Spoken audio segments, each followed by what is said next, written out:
Hello, welcome to New Horizons in Health, bringing veterans healthcare into the future. I'm Sharif Elnahal, Undersecretary for Health at the Department of Veterans Affairs, and I'm joined today by two incredible heroes who served this country and are here with me at the Winter Adaptive Sports Clinic right here in Snowmass, Colorado. Thank you both for joining me. And I'll first ask Corin to introduce herself, an Army veteran and somebody who's been working this for quite some time. Please introduce yourself, how you served the country, but then also how you got involved in the Winter Sports Clinic. Okay. I joined the Army back in December of 2004 as a combat medic, and then I did a deployment.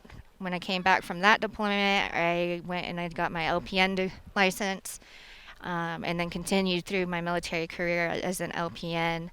Um, I got out in 2018. I have mild TBI, PTSD, anxiety, depression, all the things that go with the PTSD. And when I got out, I didn't honestly really want to be alive anymore. I was have a hard time adjusting to not having that camaraderie with people, not having a schedule every day. And I went to the Lewis Stokes VA, met there with their polytrauma team, who directed me to Patty Whitecotton, who's my recreation therapist, and helped me get more involved with things. It kind of brought me out, got me back with people again, and then my husband was serving in the reserves. He took a deployment um, about a year after I got out, and without the programs that the VA's provided, I would have had a very difficult time getting through that time period. That basically the VA was my support system during that period. So you've been a healthcare provider, you served the country, and now an Army veteran, but Mhm. also you're here telling us about your experience getting out of the service and how that was a tough time with your mental health. Can you talk a little bit about not just the athletics, but also the camaraderie here? It's something I've noticed since arriving, and I'd love to hear your thoughts about how important that is. Okay. In my opinion, once you've gone through different experiences with those you serve with, you form a bond and a connection that it's really hard to explain, to be honest. It's kind of unwritten, unspoken. When we come together in events like this, it's you could not know somebody, and it's like you guys were friends before. You have a common ground to kind of get together with, and it also helps too, as far because you had brought up mental health, is um, we can understand each other without having to explain everything to each other. So Hmm. if there's a loud bang and someone jumps, in the civilian community, people might like, what's wrong with them. But Hmm. here, it doesn't stand out. It's just understood, and no one brings attention to it, and you can feel comfortable, and you don't feel quite as alone. So. Yeah. It's so meaningful, and you really just feel it when you're around here. The veterans supporting each other, the veterans who've been at the sports clinic for quite a while, helping, the new orientation vets get acclimated. Such an incredible thing. And, your service to the country, but also your service here. It's really felt and it's really important, Corin. So thank you for that. Thank you. Robert Morris, also an Army veteran. Please tell us your story, your service in the military, and then how you became aware of the Winter Adaptive Sports Clinic, and then your involvement so far. Okay. Well, I joined the army right out of high school. Was in Germany for a few years. I served as a computer repairman on something called a digital subscriber terminal equipment, which was a long word for a glorified email system, if you will. Um, after service, I went to Rutgers University where I earned a ceramic engineering degree. I came out to Solon, Ohio, where I took a job, and unfortunately, 2 years after I was in Ohio, I was in a car accident. Survived the car accident, but it left me a C5 6 quadriplegic. Um, I I didn't do rehab with the VA, but I returned to my job, and I worked there for 37 years. It's 37 additional years. I learned about the VA, the programs that they offered, and eventually I got involved with the rehab uh, um, program. I I joined with my coach Aubrey. I was just coming there a couple days a week just to exercise and uh, just stay in shape. Yep. One day she asked me if I wanted to join, come to the winter uh, clinic, and I was a freeze baby, and I said, I don't know about that. Till she showed me a video of a gentleman coming down in a monoski down Aspen Mountain. I saw that and I said, I have got to try that. Love it. And came out here in 2018 and started skiing, and I've been hooked on it ever since. Well, I'm also told, Robert, that since then you've pushed us constantly on the latest and greatest innovations with adaptive sports equipment. Can you talk a little bit about the new equipment you've tried over the years and how you worked with the VA to bring it to vets like you? Okay, well, um, I've worked with a couple of different skis. When I first started skiing, I just was in a bi ski.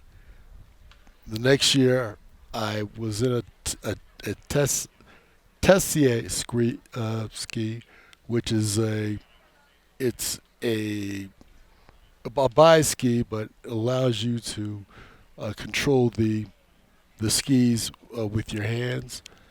And the latest ski has been a Tesla. Tesla is an electronically controlled uh, piece of equipment that allows you to, or allows the rider to control it either by hand or by sip and puff. Hmm. And you can control whether it goes left or right, whether it slows down or speeds up. Um, my dream would be to drive it all by myself, but I was told that that would probably never happen. But it does allow you to do a lot more independently than you would otherwise. So that some of the other uh, things that I've done with the VA has included um, just driving the hand controls. Hmm. The stuff to help you feel more independent. Yes, Yeah. definitely. Definitely. Well, I'll just tell you, over and over again, I see examples of veterans telling us what the latest and greatest is. Every time VA thinks we have all the answers on what's next, we hear about the next thing. And frankly, veterans are the ones telling us what the latest innovations are. So you've clearly been doing that, Robert, and it's just so important for veterans across the country, not just for you and your care. So, Corin, I'll just go back to you. Rehabilitation at VA, we like to call it a team sport. And what that means is, not just the actual delivery of rehabilitation therapy, but also the advocacy for veterans to be able to get the care when they need it, and ultimately to make sure that care is top notch. And so, can you talk a little bit about your advocacy work for veterans and what you've tried to do to push our care to an even better place?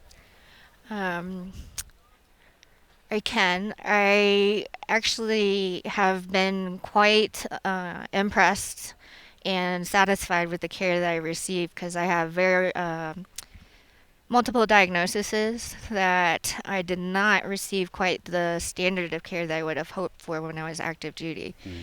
And since I've gotten out and sought care at Lewis Stokes VA, I've had no complaints. And oftentimes I've read, when I got out, I was a little nervous because I'd hear stories about wait times for appointments or, the whole access to care and quality of care that they received. And sometimes, though, I think the education isn't there So I try to let people know about the programs because a lot of times people don't understand how to use the services, don't understand like the different ways to access their health, like through the online sites that I've noticed they push out now to schedule your appointments online as well Hmm. through the My Healthy Vet. And so I just try to tell people and, show people that there are good stories, not just negative outcomes from seeking VA healthcare. So, Yeah. Veterans are best positioned to tell that story because veterans believe other veterans, and frankly, you're the customer, you're the people we serve, and the most important person to ask about how we're doing is veterans like you. So I appreciate that you've done that work and have spoken up, both when our care hasn't been great, but also when it has been. I think that's really important to tell the story. Robert, this isn't your only event that you participate in, far from it. I understand that you also compete in the National Wheelchair Games. Can you Yes. tell me about that event, how it's a little bit different from this one, and why you think that's an important event? Well, the summer games are important because you actually compete. When during the winter sports clinic, it's great, but you're really competing against yourself.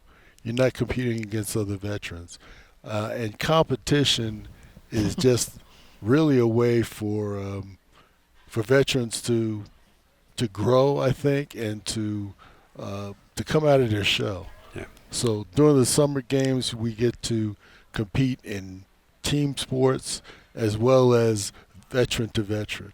It's a great way to build up your spirit. It's a great way to build up camaraderie with other veterans. It's a great way to get to know other people's stories.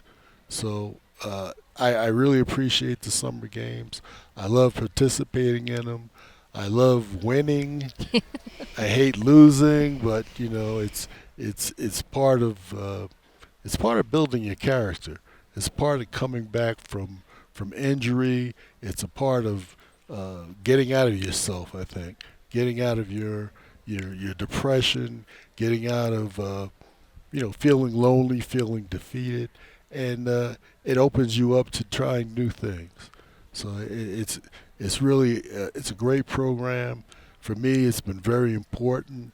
I leave there feeling, you know, having the bling is one thing, but just having the memories is really something else. And when you see some of the other veterans competing, it's brought tears to my eyes because they really put their heart and souls in it, and you can see them, males, females.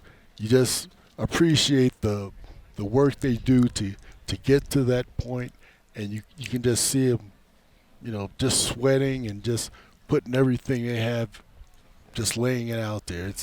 Love it. It is. It's a wonderful thing. It's tremendous. Yeah. So I'll ask you both one final question. Frankly, I could talk to you for hours, but what would you say to veterans who have been offered our adaptive sports programming, whether it's the Winter Clinic or otherwise, who are not sure whether they want to do it? What would you say to them to say, this might be for you? We'll start with you, Corin. I would tell another veteran who is offered the opportunity to at least try. If it's not for them, maybe the cold and the snow isn't for everyone, but honestly, I hate the cold and the snow. However, there's many things to be gained outside of that. Even just being out here, like in the sunshine, enjoying the atmosphere and nature, getting back with people that you know. And I don't think that you can ever say no to something that you haven't at least given a chance. Mm-hmm. And it's the same with the healthcare. I always ask people, well, have you tried? Because I think it's like you get a bad review on Yelp and then you're like, oh, I don't want to go eat there. It's got bad reviews. So, talking to people and saying, well, at least give it a try. Maybe you will like it, is what I would say.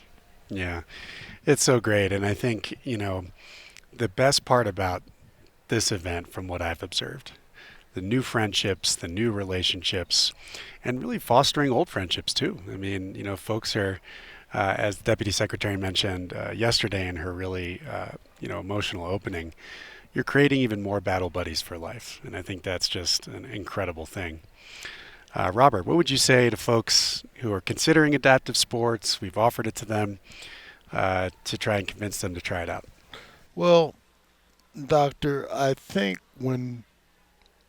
whenever a veteran experiences an injury, they tend to focus on disability as opposed to ability. Yeah. And a lot of times disabled veterans are hesitant because they think, well, I can't perform the way I used to perform. I can't do the things that I used to do. And you have to encourage them to try new things. No, you may not be able to perform the way you used to, but you can still perform. And I think if we get more veterans convinced that they can do things differently, but still compete spiritually, that they'll try it. Yeah. Start simple, and once you start competing and realizing that you may not be able to do things the way you used to, but you can still feel the way you used to, it really makes a difference. And I think once a veteran does that and competes on whatever level and wins, they're hooked. And they can communicate that desire, that feeling, that experience to other veterans, and bring more people into the fold. Our partner in the Winter Sports Clinic are Disabled American Veterans, an incredible VSO. We do so much work with them to get veterans more care and more benefits every day. And something folks from DAV always tell me is, disability does not mean inability. And I think we're proving that with really incredible events like this every time we do it. So I just cannot tell you how grateful I am for talking to me about your experiences here. Hopefully veterans will watch this and ask themselves, if they want to do this, if they want to try it out. You two are incredible people, heroes, serve this country, and it's just an honor to have interviewed you. So thank you so much, and look forward to seeing you out here on the slopes and in the activities. Thank you. Thank you. Coming up next, we will speak to VA recreational therapist and Winter Sports Clinic coach Aubrey Lash. Stay tuned. If you're a veteran in crisis or concerned about one who is, contact the Veteran Crisis Line to receive 24/7 confidential support. You don't have to be enrolled in VA benefits or health care to connect. To reach responders, dial 988, then press 1. Chat online at veteranscrisisline.net/chat or text 838255. I'm now joined by Aubrey Lash, an incredible teammate with us here at the Department of Veterans Affairs, who helps make all of this happen, but also serves veterans every single day in our system who benefit from adaptive sports. Can you tell us a little bit about yourself and your title and your work in the VA, but also how you got into this field? Sure. I am a recreation therapist. I've been at the Lewis Stokes VA Medical Center for 8 years. I work specifically on the spinal cord injury unit. And I came to the VA. My husband is a veteran, and I have a family full of veterans. And so I had a passion of serving veterans and giving back. And I have a passion of making or allowing people to find their recreation and leisure interests, getting them back and involved. And encouraging them to try new things, to try something, that maybe they've enjoyed in the past, maybe they have never tried and want to give it a try. And so I have a lot of, I just take a lot of pleasure from them doing those activities. It's terrific. A lot of veterans tell me that recreation therapy is just one of those things that separates VA from the rest of their options. Can you tell me how you approach, a veteran who comes in, not necessarily sure what they want to do yet in rec therapy, but so how do you help guide them to the right decision on that? It's very common, especially with veterans, maybe with new injuries. Mm-hmm. Their life has been turned upside down. They don't know where to begin with their rehabilitation. And so I come in and I introduce myself and I ask them, what did you do? Where do you see yourself during your recovery, and what would you like to get back to doing? And I say, don't think about the barriers. Don't think about the obstacles in the way. Let that be my job. Let me help you overcome those barriers so that you can return to an active recreation and leisure lifestyle. And I introduce them to new things. Maybe they thought, how can I bowl from a wheelchair? Or how can I snow ski? I'm in a wheelchair, or I have balance deficits. And I say, leave that up to me. We'll figure it out. If you want to, we'll do it. Yeah, it's really amazing. How do you know when recreation therapy is working? All you have to see is the glimmer in their eyes and the smile on their face. They kind of get that aha moment where they were engaging in an activity and they thought, I'll never be able to do this. And then I proved them wrong. And recreation therapy worked.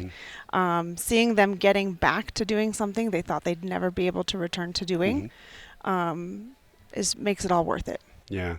I just had a great opportunity to interview a veteran who you've helped for quite a while, Robert Morris, and he told us about what rec therapy means to him.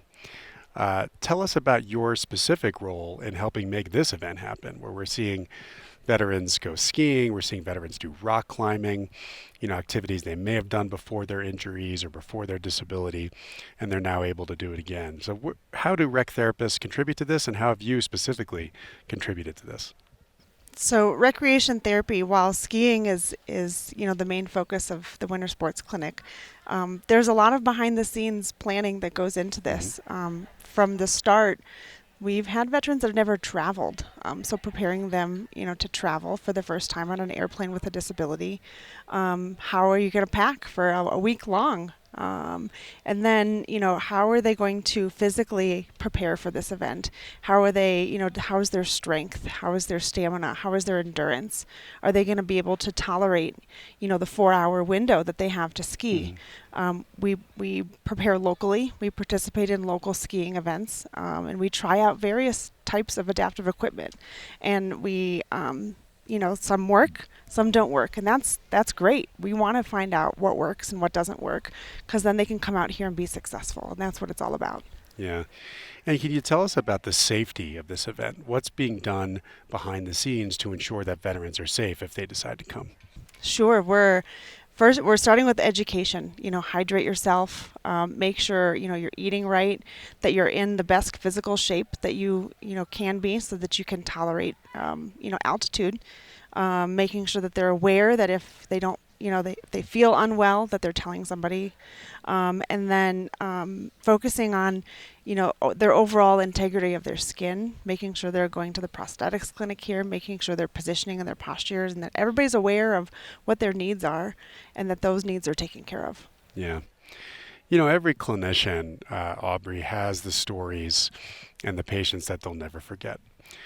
Without telling us, of course, who the patient is, can you give us maybe a story or two that always left an impression on you and helped make you the clinician that you are?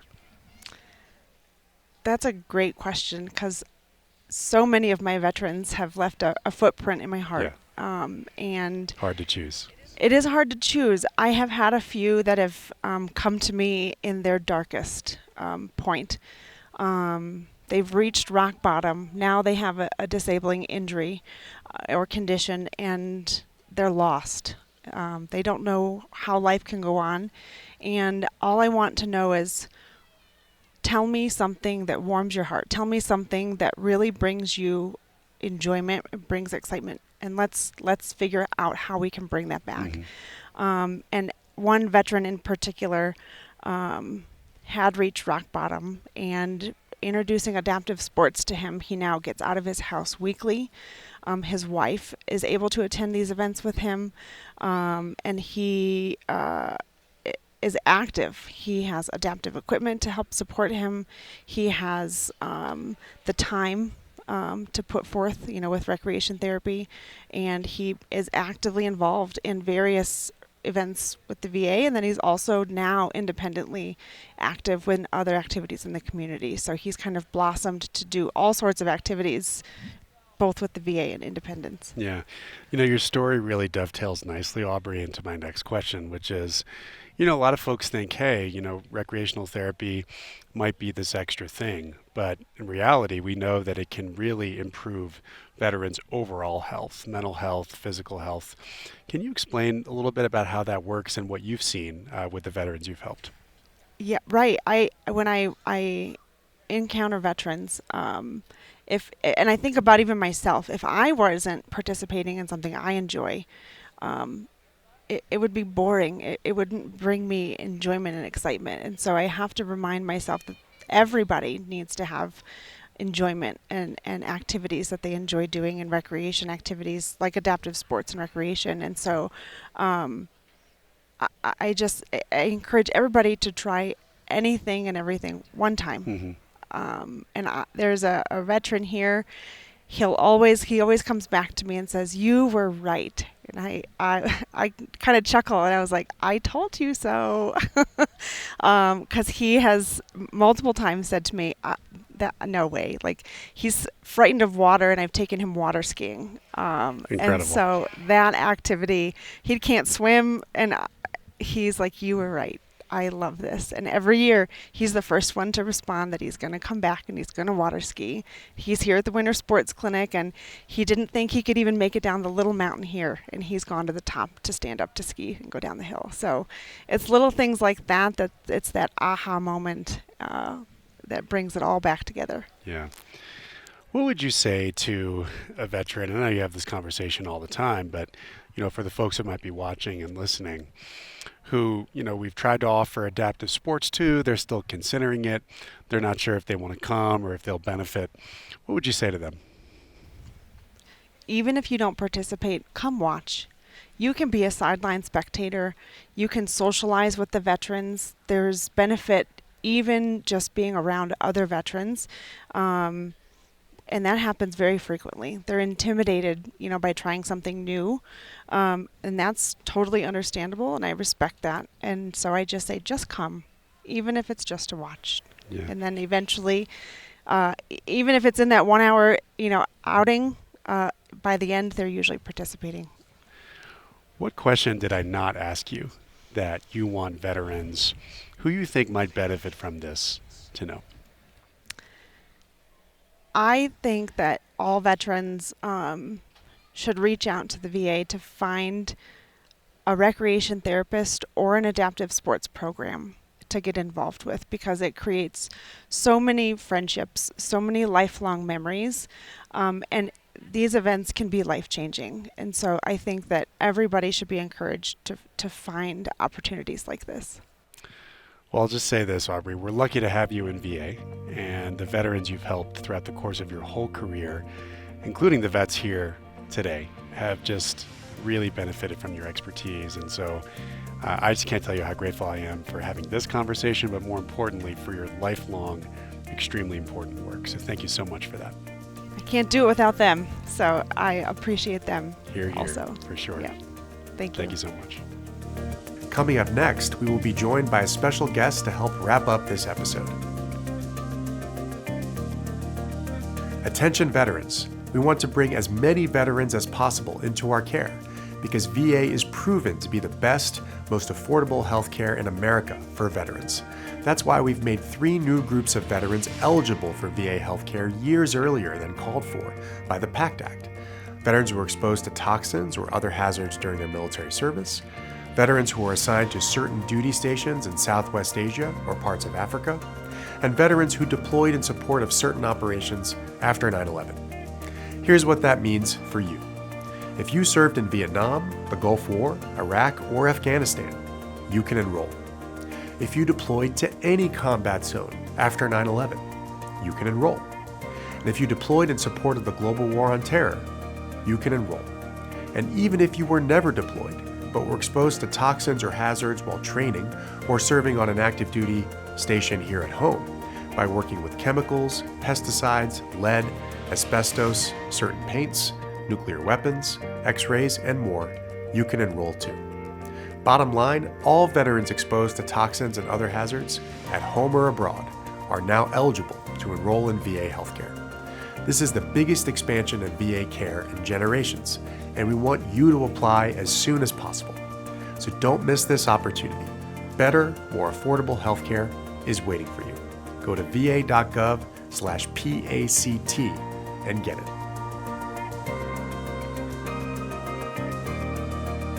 Welcome back to New Horizons in Health. We have a very special guest right here in Snowmass, Colorado for the Adaptive Winter Sports Clinic that we do every year. Madam Deputy Secretary Tanya Bratcher. DepSec, thank you so much for joining us today. Thank you very much. It's wonderful to be here. Yeah, I just want to get your sense of this event overall, your impression coming in, what you noticed among your fellow veterans. What does this mean to them and your observation? Oh my goodness. First of all, it's just a joy to be here. You can feel it. Our veterans are just absolutely thrilled to be here. They are looking for their buddies from last time. They are meeting new battle buddies. They are trying new things and really going outside their comfort zone. And they're just having a blast. And the team building and the cohesion, it is just wonderful to see, and it's electric. Yeah, I agree. You know, getting up there, sit skiing, and I think you probably did a lot better than I did, frankly, but, you know, the views are breathtaking. What do you think it feels like for disabled vets to be able to do activities like this? I think the freedom and being able to be independent, the thrill of going down that slope and, you know, being able to do it in a manner that is safe but also exhilarating. And I just had an absolute blast, and I know they have got to feel probably 10 times even better than I do. And it's just got to be such a joy for them to have that independent and to be able to really push themselves and to achieve events that maybe they've never done before, or maybe they did prior to whatever the incident was that have them using the adaptive sports now. Yeah. You know, something you said in your opening last night stuck with me. This is an opportunity not only to do things you thought you couldn't do or you thought that you lost the ability to do, but also to make new battle buddies, new friends for life. How important do you think that camaraderie is in an event like this? I think it is absolutely vital. You know, leaving the military, the service itself is amazing, but really it's your friends you miss the most. And in the military, you have to make friends super fast because you're always PCSing, you're always moving, everything is always evolving. And what I've witnessed just in the hotel and just, you know, watching veterans interact as they just break down those barriers so incredibly quick. And they are willing to talk about very personal challenges that they've had, even in the gym. You know, I didn't wear earphones when I worked out this morning, and at 5 a.m. there were about 5 of us in there, and I literally listened to 2 veterans talk about really dark times, and they didn't even know each other. It was just the fact that they were here, they recognized they were veterans, and they were willing to share. And that's part of the magic, that bringing veterans together and the teamwork that comes with it. It's wonderful to see. You know, it's really a beautiful thing, and we're seeing more and more veterans every year take us up on this winter sports clinic. What would you say to veterans who we're offering adaptive sports to, they're considering it, haven't decided yet? What message would you send to them? Oh my goodness, sign up yesterday. And for any family members, because I have found for a lot of veterans, you may not always get to the veteran, but you will get to the family member. If you think that your veteran would benefit from participating, please encourage them to sign up, because it is just truly life-changing. Well, Madam DepSec, your leadership is crucial at a time like this for VA, and I'm so happy you joined us here at this event. Really appreciate you, and thanks everybody for listening. Thank you, Sharif, for your leadership as well. We appreciate you.